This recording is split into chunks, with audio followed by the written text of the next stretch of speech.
let's start.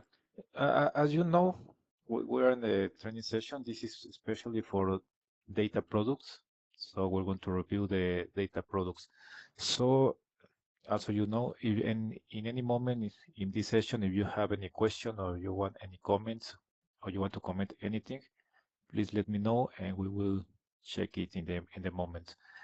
So let's start. So for this session, I'm going to start with the theoretical part, just the PPT. It will be very, very quick. I guess 5-10 minutes. And then we're going to switch to the console. I'm going to do it this way. No, not this console. This console. In this demo account for the big data projects. I'm going to do in this way just to do like a more hands-on review of the products and the functionalities, especially for the data arts. I guess is the most important service we have, and also for the data warehouse. So yes, this is going to be the format. Number one, a very, very fast review of the data services in Huawei Cloud, then switching to the console just to see how they look in action. I mean, how do you configure or make basic things in the console? So let's start. I'm going to start just with this comparison. I mean, is- the, I, the summary of this slide is basically what other cloud providers can do with data. Also, we can do it, especially when we segment or we're talking about special functionalities, for example, storage or Hadoop cluster or serverless processing. Also, we have the same services. So the point number one in this quick review is what other cloud providers can do. Also, we can do it. We have the services and we have the capability. So this is the summary of this slide. Second one, I'm going directly to those points. Why? Because the review of this material is in another session, so just to not repeat what we already talked before. Second important thing is the support we have from other regions. So when we're talking about data or big data or basically yes, general data, I think no, I don't think it's a real thing. Our best friends are Turkey, the competence center in Turkey, and also the Chinese, right? So maybe you have any data projects on any question regarding data functionalities where we can ask directly to these teams, the Chinese and the Turkey teams. So this is also important. Maybe in some projects you will see some guys from these regions helping or supporting those projects when we're talking about data. And finally, the last review, the 5-minute review, is this one. I think this is the best summary of the data services we have in Huawei, in general in cloud, but we're talking right now about Huawei Cloud. So when we're building a data projects, we need to review or pay attention in these different layers of the data projects. Number one, or the base level, reading from the bottom to the top, is the storage. So basically, is where you're going to build your data lake. For example, the most common one service is the OBS. Also, it can be in HDFS if we're talking about a Hadoop cluster, but I think the most popular in this moment is the OBS, object storage in general. And in part of the data storage, the lake formation, I mean the metadata management. Also, we can review after this in the console these two services. So the first layer in the data project is the storage. Second layer is the data processing. I mean the technology that we're going to use to process data. I mean it's the ETL part, for example. So in this we have different versions. We can use the MRS, the Hadoop ecosystem, the Hadoop tools are available here in Huawei Cloud. DLI is for serverless, and so we're going to check in the demo in the console how or what are the most important things in the DLI services. Cloud service, if we're talking about the Elasticsearch part or Elasticsearch technology, this is our version, Cloud service. And also data warehouse, if you ask me, is the best product or the star? I mean, because I think most of the big data projects should have a data warehouse, and this data warehouse is very powerful here in Huawei Cloud, right? And in top of that, we can have a virtualization layer that is a Heto engine just to virtualize data. So this is about the data processing.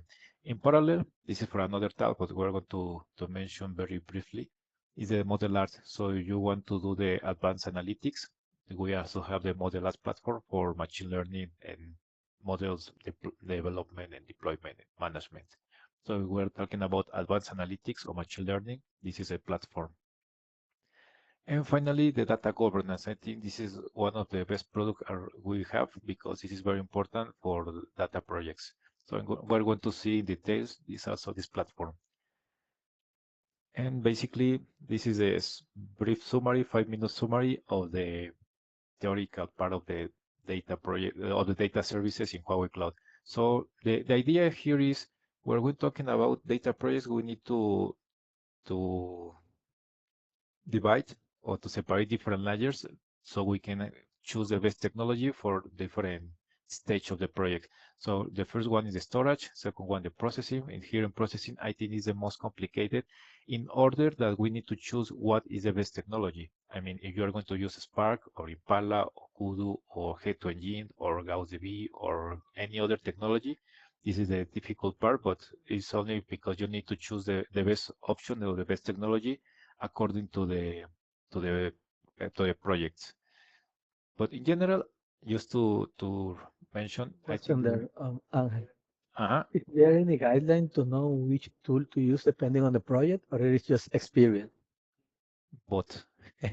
The best one is experience, but the guidance is depending on the scenario. For example, let me look if it's already here. I think it's in the MapReduce part is explained very well. No, I lied. It depends on the scenario because if you're talking streaming data, real data, data in real time, there are a few technologies. Basically, is Flink and Sparks. This one. Basically, we can take this as a guidance. If we're talking about, for example, real-time computing, usually tools are Flink or Spark streaming. So, for example, if you know Spark, I mean Scala, PySpark, or Java, you can use Spark Streaming. If you are special, you have better knowledge about Java, for example, that is for Flink, you can use Flink. So I think that there are two constraints. Number one, which technology is familiar to you? For example, if you are only familiar with SQL, maybe you cannot use Flink, for example. So the number one is which technology is familiar with the team or with you, basically. And second one, the scenario, for example, real-time computing, there are only basically two options for real-time or streaming data. Offline analysis, I mean batch processing, we have many tools, but the most recommended is Spark because it's the most popular, for example.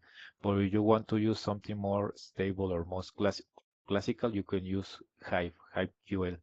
I don't recommend it because it's very, very, very slow, but you can use it. So the idea or the point is depending on the scenario. If it's data ingestion, for example, recommended Kafka for real time, basically. If it's another scenario like batch processing, I recommend the cloud data migration, no this from Hadoop cluster. If we're offline analysis or batch processing, the common scenario is Spark SQL. So if you want to explore other technologies, it's possible, but the most used is Spark, basically. For real-time computing, also Spark Streaming or also Flink.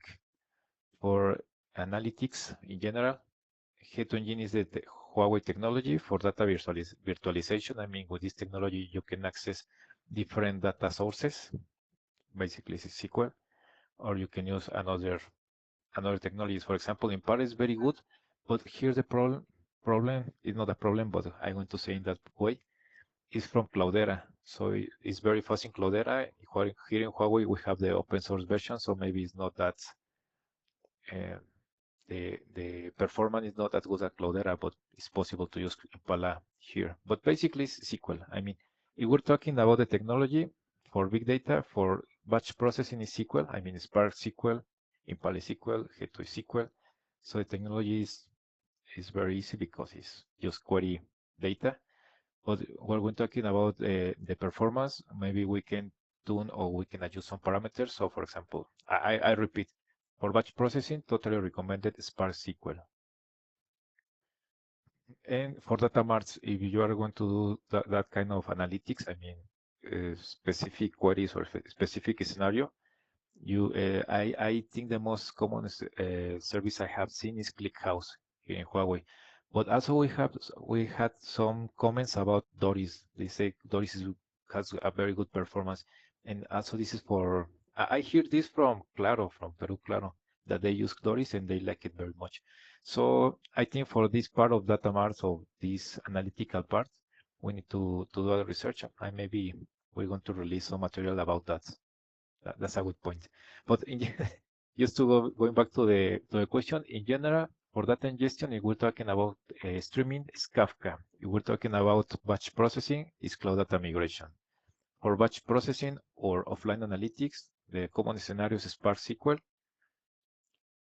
or another SQL technology like MapReduce, but I think the most, because of performance and easy to use, Spark SQL. Real-time computing, also Spark Streaming or Flink. I think both of them are similar. And about these common scenarios or common analytics or traditional analytics in big data, what I have seen in other projects is Heto Engine because it's the Huawei technology, Impala because people that migrate from Cloudera that has used to have a lot of projects in many regions are familiar with this one, and also ClickHouse and Doris are the one I've seen in other projects. But maybe we need to release one material just to like a general guidance about which technology is better for each scenario. So I'm going to work on that in the future. That's a Thank good you. point. Thank you. Okay, so going back to where we were, yes, we said that in the scenario, yes, in data project we need to divide every stage, depending on the stage, the technology is related. So when we're talking data analytics, we have different services. When we're talking data warehouse, basically it's the data warehouse. There's not many options, but also this is, I think, the best product we have. And data governance.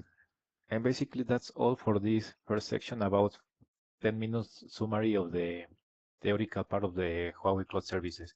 I think that the main idea is this one. What other cloud providers can do, we can do it also. This is the ideal part. And also, if you have any problem, any issue, call us or call the headquarters for support. For example, one happened that there was a customer that has a GCP a GCP, how to say, architecture or GCP product, and what migrated to Huawei. But the problem was the GCP, the Hadoop GCP version was based on Java 11, yes, Java 11, and our Hadoop version was based in Java 8. So in that case, we call the headquarters, and the headquarters do the upgrade to the platform, and the Java 11 version was available also in the Hadoop ecosystem. So the idea is, if there is something that we can do, we need to call the headquarters or also us from the regional team to see how we can handle that problem. Maybe the compatibility of the versions of some functionalities. But the idea should be this one. What other cloud provider can do, we can also do it because we have similar products. Okay, this is